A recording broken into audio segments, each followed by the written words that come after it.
कल मैं एक थंबनेल बनाई थी और अभी आगे क्या, अंत अस्ति प्रारंभ करके अभी जो आईआईटी बाबा अभय सिंह जी जो बहुत चर्चा में है, उनको उदाहरण ली है। तो ऐसे तो बहुत उदाहरण है, हमारा जीवन भी उदाहरण है।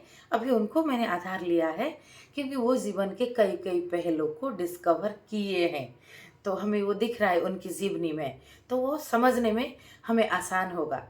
और अभी आगे क्या, जैसे एक छोटा बच्चा, उनका ही एग्जाम्पल ले लो। वो कुछ एम करता है कि अभी मुझे आईआईटी करना है, इंजीनियरिंग करना है, मेडिकल करना है, ये करना है, वो करना है, जो उसको सामाजिक पैमाने में वित्त अर्थ देगा, मान सम्मान देगा, प्रतिष्ठा देगा। उस हिसाब से उसको लगता है कि बहुत कुछ हो जाएगा। जैसे बचपन में मुझे लगता था कि स्कूल में हमें पढ़ना पड़ रहा है, कॉलेज के बच्चे नहीं पढ़ते। लेकिन क्योंकि मैं अपनी गांव के कज़न ब्रदर सिस्टर को कॉलेज जाते हुए देखती हूँ कि उनको कुछ नहीं पढ़ रहा, करना पड़ रहा है, तो कॉलेज जाने से आराम हो जाएगा। तो कहीं ना कहीं देखो, जीवन का जो लक्ष्य इंसान बना रहा है, हमारा जो मोटिवेशनल ट्रायड है, वो कहीं ना कहीं हमें मोटिव देता है। हमें जो है सुख प्राप्ति, दुख से मुक्ति और कंजर्वेशन ऑफ एनर्जी, ऊर्जा संरक्षण, seeking pleasure, avoidance of pain and conservation of energy. Conservation of energy, एक अच्छा नौकरी इंसान क्यों चाहता है, जो सेटलमेंट, क्योंकि हम सेटल हो जाए, आराम से बैठ के कमाए, जीवन आराम हो जाए, तो हो जो भी हो। तो वो आईआईटी किए, उनको शांति नहीं मिला कि नहीं ये तो मेरे लिए नहीं है, ये तो किसी के लिए आईआईटी हो ऐसा तो नहीं हो सकता ना। आईआईटी एक मनुष्य का बनाया हुआ एक कोर्स है, और उसके पढ़ के आप कुछ बन सकते हो, अच्छा इंजीनियर, अच्छा वैज्ञानिक। तो आपका अगर तकनीक में इंटरेस्ट होगा, उसको वो आपका पैसन होगा, तो शायद वो आपको अच्छा लगेगा। लेकिन ये जैसे जीवन का अलग अलग आयाम होता है ना, तो पैसन से होके अगर सब कुछ हो जाता, फिर बहुत कुछ खोजना नहीं पड़ता। तो उसके बाद वो डिजाइनिंग कोर्स किए, तरह तरह की नौकरी किए, तरह तरह की चीज़ों को एक्सप्लोर किया, शास्त्र पढ़े, विज्ञान पढ़े। तो सभी के बाद लगा कि नहीं, मुझे किसी में भी नहीं मिल रहा है संतुष्टि। तो उनमें वैराग्य खिल गया। तो वैराग्य जब ये समझ लेते हैं हम कि ये सभी जो है आधार है, तो हम ये सभी से हमें सुख नहीं मिल सकता। सभी सुख के लिए तो होता है ना, तो सुख प्राप्ति कहाँ जीवन का लक्ष्य रहा। सुख प्राप्ति तो नहीं ना, जीवन का लक्ष्य संतुष्टि है। जहाँ हो वहाँ ठहर जाओ, तो आईआईटी भी करने की ज़रूरत नहीं पड़ेगी। तो ऐसे कोई पोस्ट में मैंने देखा कि आप दूसरों की ज़िंदगी जियोगे, तो फिर आप ऐसा ही होगा आपके साथ, आप संतुष्ट नहीं हो पाओगे। तो अपना ज़िंदगी भी क्या है, दूसरा का नहीं, अपना भी। कोई मनुष्य का ये एम रह सकता है क्या कि इंजीनियर बनना उसका ज़िंदगी का लक्ष्य हो, या कुछ ऐसा बनना, कुछ सिंगर बनना उसका ज़िंदगी का लक्ष्य हो। फिर बहुत सिंगर, बहुत इंजीनियर्स में हम ईर्ष्या, द्वेष, निंदा देखते हैं कि उनके जीवन में कोई खुशी नहीं है, कोई संतुष्टि नहीं है। तो इससे क्या कहेंगे। तो ये आप जो बन रहे हो, ये आपके एक पैशन रहता है, एक रुचि रहता है। जैसे हमारा राइट ब्रेन जो है, वो हमारा लेफ्ट जो है साइड को, लेफ्ट हैंड जो ऐसे बोलते हैं कि जैसे लेफ्टिस्ट लोग क्रिएटिव होते हैं, जो भी हो, राइट ब्रेन जो है क्रिएटिव ब्रेन है। तो वो क्रिएटिव ब्रेन के हिसाब से, और लेफ्ट ब्रेन है लॉजिकल है।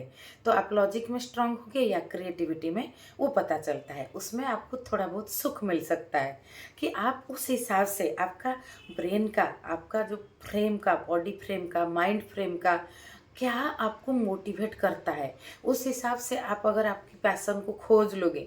वो खोजने को भी कभी कभी शुरू से नहीं हो सकता है। जैसे बहुत लोगों का कहना है, इतना करने के बाद अगर आपको पता चला कि ये सब व्यर्थ है तो क्यों करना है। तो इतना करने के बाद ही तो पता चलता है ना। नहीं तो कहाँ पता चलता है। बहुत जगह ऐसे मैं पूछती हूँ ट्रैवल के लिए कि यहाँ जाके क्या देखना है, तो बहुत लोग बोलते हैं जो गए हुए हैं, इतना कुछ नहीं है उधर। उधर आपको जाके पता चला कुछ नहीं है, अभी तो मैंने देखा नहीं, तो आई हैव माई क्यूरियोसिटी। तो ये होता है। तो आपको वो करने के बाद, वो प्रोसेस में जीने के बाद, जो बोलते हैं ना सीधा, जो आपको मौत के बाद क्या होता है, उसके लिए मौत में उतरना पड़ेगा। तो आपको सीधा उतरना पड़ेगा, आपको पानी में उतरना पड़ेगा, तभी पता चलेगा कि पानी ठंडा है या गर्म है। तो ये तो है ही। पानी थोड़ा पी लेती हूँ। तो चीज़ों को हम ऐसे नहीं कर सकते कि आपको वही शून्य में, जीवन तो शून्य से शून्य तक है। जो पुण्य है, जो पूर्ण है, वो भी शून्य का स्वरूप है। तो फिर हम क्यों गए थे, अगर जहाँ पे जाके वहीं पे पहुँचना है।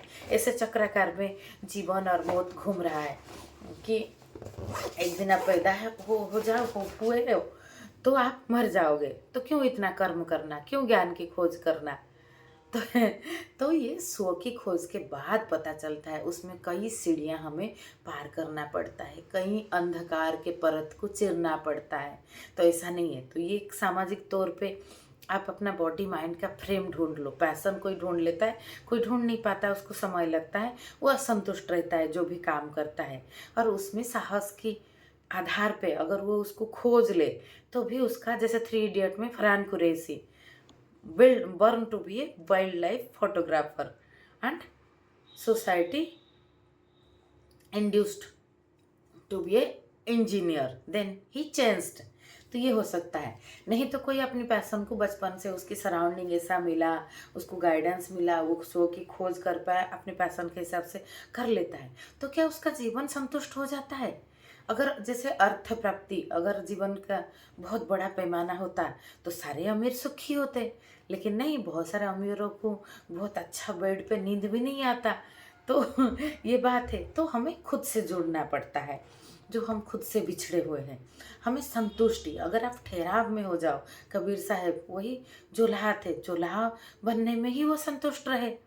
क्योंकि कुछ बनने में आप कभी असंतुष्ट या संतुष्ट रह रहे हो, इसका कोई मतलब नहीं है। आप खुद से संतुष्ट रहते हो तो आप जो भी बनो वो आपको खुशी देगा।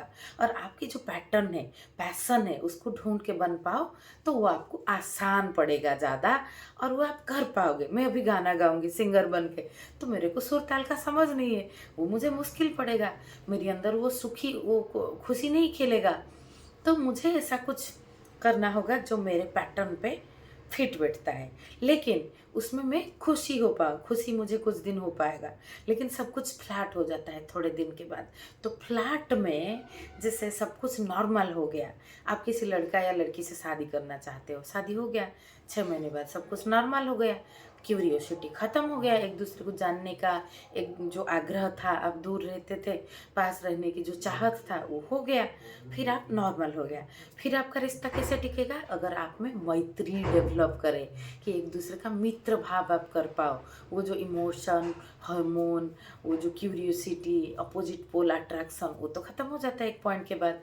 उससे पैशन के हिसाब से आप कुछ करो, फिर भी वो ख़त्म हो जाएगा, वो खुशी। जैसे ये आईआईटी बाबा, इनका ऐसे जैसे बार बार हर स्टेज में हो गया है।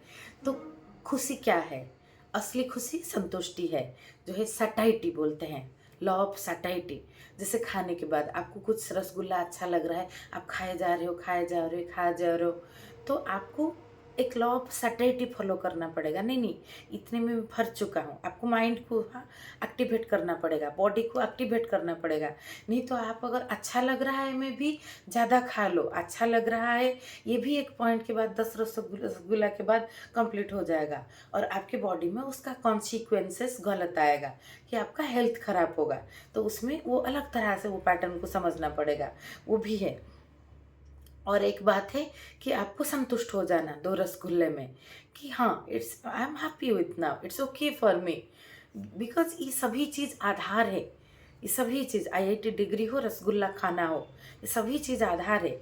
हमें खुद से जुड़ना है, कि हम अभी खुद से जुड़ना क्या है, वो कॉन्शसनेस, अवेयरनेस के हिसाब से आप कितना ट्यून्ड हो। जो मैं अभी अभी ये मैं अभिव्यक्ति दे रही हूँ, उसमें मैं कितना ट्यून्ड हूँ।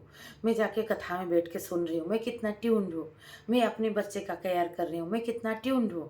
और ऐसा नहीं है कि बहुत ट्यून्ड ना हो तो बस आप असंतुष्ट हो जाओ। आप जहाँ हो उसी में पूर्णता की अनुभव आपको हो, उसी में आप जो है जुड़ाव रख पाओ जितना समझ में, क्योंकि डायमेंशन अलग अलग है, डायमेंशन अलग अलग है, तो भी आप में वो खुशी दिखेगा। तो वो अगर आपको दो दो चीज़ों में वो चीज़ों जुड़ाव नहीं हो पाएगा, आपको और गहरा समझ आप में खोल रहा है कि और आयाम को जानने का, तो आप में वो असंतुष्टि रहेगा। और असंतुष्टि जो है वो विकास करता है, एंग्जाइटी लीड्स टू ए वे, लेकिन संतुष्टि जो है वो विश्राम का स्वरूप है, इसलिए दिन और रात है। ये दो चीज़ को हमें समझना पड़ेगा कि हम रात को नींद नहीं आएगा अगर हमारे जीवन में संतुष्टि नहीं होगा, और हमें थोड़ा असंतुष्टि नहीं होगा तो हमारे जीवन में विकास नहीं होगा। तो ये दोनों चीज़ आप चाहो ना चाहो होगा। तो ये आयाम पे आप स्टेबल हो गए, आपको खुशी मिल गया, लेकिन आपको धीरे धीरे लगा कि नहीं, जीवन का और आयाम है, मुझे खोज करना चाहिए, जैसे उनके जीवन में हुआ है। तो आप वो चीज़ का खोज करोगे तो उसमें थोड़ा असंतुष्टि तो आपको आया कि I am not happy in this situation, तो उसमें आपका ग्रोथ होगा। और लेकिन वो जो संतुष्टि आप में खिल रहा है उससे आपका विश्राम मिलेगा। तो जीवन में विकास और विश्राम दोनों का समन्वय जरूरी है। तो जीवन संतुलन पे टिका है। तो जीवन का जो आधार है ये समझ है, संतुलन है, कि ये चीज़ को आप समझो। तो ये चीज़ को समझाना पड़ेगा ना। मोटिवेशनल ट्रायड को हमें समझना है। विकास और विश्राम में हमें जो है कोलैबोरेट करके समझना है। हमें जो असंतुष्टि जीवन का है जो हमें आगे लेता है, और जो संतुष्टि हमें ठहराव में रखता है, उसको समझना है। तो यहाँ समझ, जागरूकता, बोध जो है बहुत भारी पड़ता है। तो वो बोध आने के बाद हर चीज़ में जो वो बोले कि वैराग्य हो गया, उसके बाद भी तो वो बोल रहे हैं, वो मीडिया में आ रहे हैं, और वो बहुत लोग अभिव्यक्ति दे रहे हैं, कुछ एक किताब लिख रहे हैं, हम कुछ समाज के लिए करने की चाहत दिख रहा है। तो ये फल जो है वैराग्य का फल जिसको आता है, उसमें भी तो कुछ करना होता है ना। तो वो भी कुछ विकास है, कुछ प्रगति है। तो ये प्रोसीजर है, ये हमेशा लगा रहता है। तो वो उसके जैसे बुद्धत्व के बाद भी जीवन होता है वैसे, तो उसमें विश्राम जरूरी है, ठहराव भी ज़रूरी है। नहीं तो आपका जो संतुलन नहीं बैठेगा जीवन का, समाज का व्यवस्था, जीवन, हर चीज़ ऐसा ही है। तो मैं इसको गहराई से मेरी समझ से रखने का प्रयास किया कि ये हमारा जो असली सुख हमें समझ के तौर पे वरदान मिलता है। तो उसको, वो समझ को हम अपने अंदर कैसे डेवलप करें, खुली आंखें से देखें, जागरूक होके देखें, चीज़ों को हर आयाम से परखे। ये है जीवन का गहरा सूत्र, गहरा प्रज्ञा। बस इतना सा। नमस्ते।